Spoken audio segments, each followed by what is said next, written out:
Halo Sobat AMN. Kenalin, aku Atan. Kenalin, aku Dini. Di sini kita bakal ajakin teman-teman sekalian untuk ikutin keseruan kami di kegiatan Audiensi Jaringan Aspirasi Penerima Beasiswa AMN Surabaya. Mau tahu keseruannya? Yuk ikuti kami.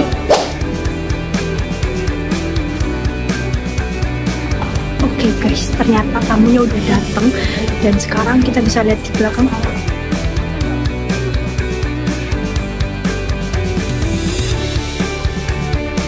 Kira-kira gimana keseruannya?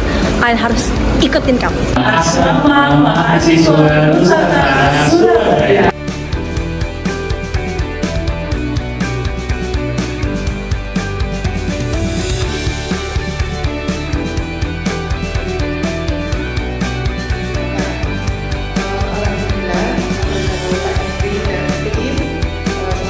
Ada ya masih prepare ya, namanya AMN ini saya lihat di laporan kemajuan pendidikannya angkatan 2024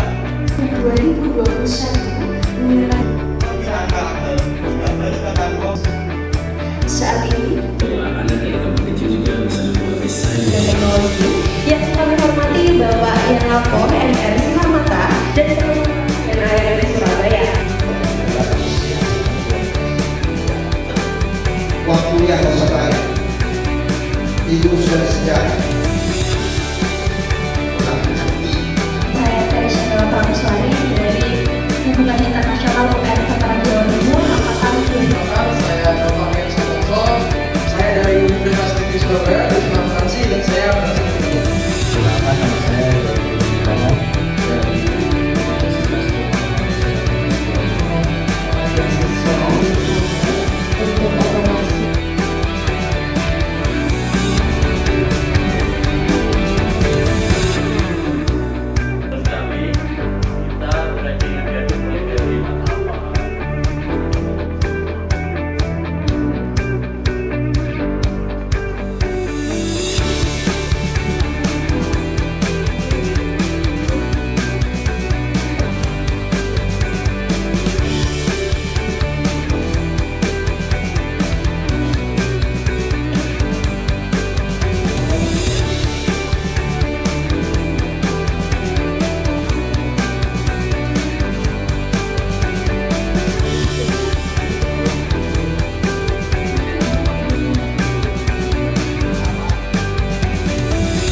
Halo Sobat AMN, hari ini kita berkesempatan untuk bertemu secara langsung dengan Kepala PPAPT, Bapak Henry Togar. Ada Bapak Profesor Dr. Insinyur Yoni Kusmaryono, MS dari Tim Teknis Beasiswa KIPKA dan Afirmasi Pendidikan Tinggi. Di sini kita akan berdiskusi dan tanya-tanya secara langsung mengenai beasiswa Asrama Mahasiswa Nusantara. Baik, terima kasih Bapak atas kesempatannya. Bagaimana pendapat Bapak mengenai para penerima beasiswa Asrama Mahasiswa Nusantara setelah kemarin melakukan pertemuan secara langsung, berinteraksi, dan juga melakukan penjaringan aspirasi beasiswa Asrama Mahasiswa Nusantara? Ya, saya melihat ya bahwa adik-adik ya yang tergabung dalam program Asrama Mahasiswa Nusantara ini, dari hasil kajian yang saya lihat memang sepertinya sudah on the track gitu ya, sudah berjalan sesuai dengan apa yang diharapkan. Nah, tentunya kami berharap adik-adik sekalian ya, jadi program ini memang ya selain untuk dirinya sendiri meningkatkan kualitasnya, tetapi yang paling penting adalah bagaimana antara satu dengan lain menciptakan harmoni, ya, toleransi, ya, keberagaman itu kan kita kan beragam nih dari 38 provinsi gitu ya.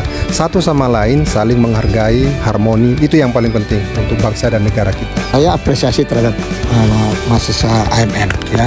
Paling tidak yang tadi malam itu begitu semangat, antusias begitu ya. Mudah-mudahan ini semangatnya tetap terjaga ya, tetap terjaga untuk berprestasi secara akademik dengan baik ya, dan bersinergi, berkolaborasi antar mahasiswa sehingga bisa menghasilkan sesuatu yang sesuai dengan itu, satu bahasa, satu bangsa ya, terus Indonesia Nusantara Jaya itu luar biasa ya. Nah, hanya barangkali ke depan nanti harus harus dipikirkan karena di sini cuma 2 tahun, 4 semester. Begitu keluar nanti semangatnya harus tetap sama AMN walaupun di luar asrama. Itu yang kesan saya, dan saya juga baru pertama kali bertemu dengan mahasiswa AMN. Saya juga baru pertama kali datang ke asrama ini.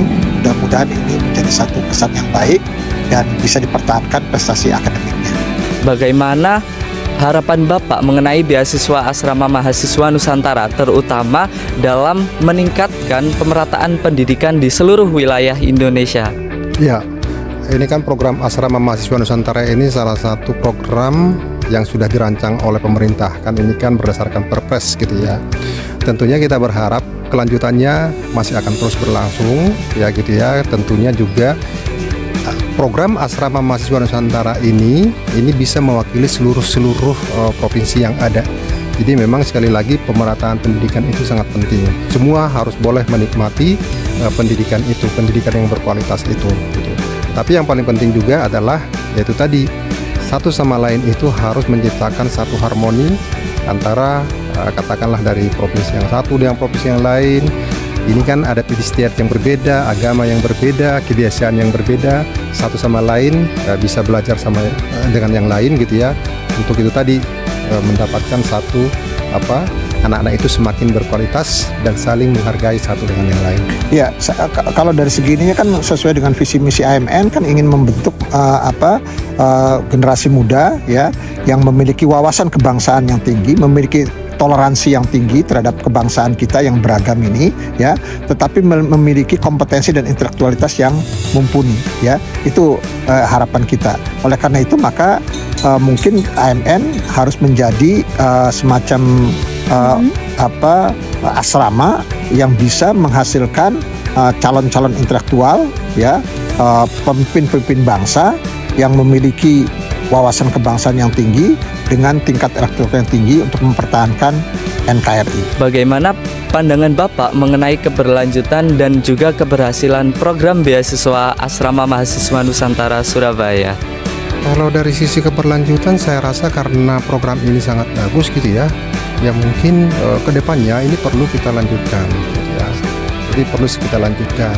Nah, kalau dari sisi keberhasilan saya melihat memang ini adalah salah satu program ya gitu ya, yang untuk selain itu tadi untuk meningkatkan pengetahuan anak didik kita, pemerataan pendidikan, tetapi satu sama lain belajar antara satu daerah dengan daerah yang lain gitu ya, suku dengan yang lain gitu ya. Sehingga itu tadi saya bilang asrama mahasiswa Nusantara ini akan menciptakan satu keharmonisan antara bangsa kita atau rakyat kita seperti itu. Ya, kalau melihat sejarahnya gitu ya, suka dukanya AMN gitu ya, ya nggak apa-apa gitu. Itu bagian dari pembelajaran. Setiap program baru pasti ada dinamika, pasti ada jatuh bangun, pasti ada perbedaan persepsi, pasti ada perdebatan segala macam gitu. Alhamdulillah AMN Surabaya sudah melewati masa-masa itu. Sekarang tinggal menatap ke depan ya, untuk bisa belajar dari pengalaman tersebut, memperbaiki diri, kemudian menghasilkan sesuai dengan visi misi AMN. Saya kira itu harapan kami, jangan menyerah, semangat untuk bisa mewujudkan visi misi AMN. Saya kira itu. Baik Sobat AMN, itu tadi diskusi dan juga tanya-tanya tentang beasiswa AMN kepada Kepala PPAPT Bapak Henry Togar. Terima kasih. Dadah.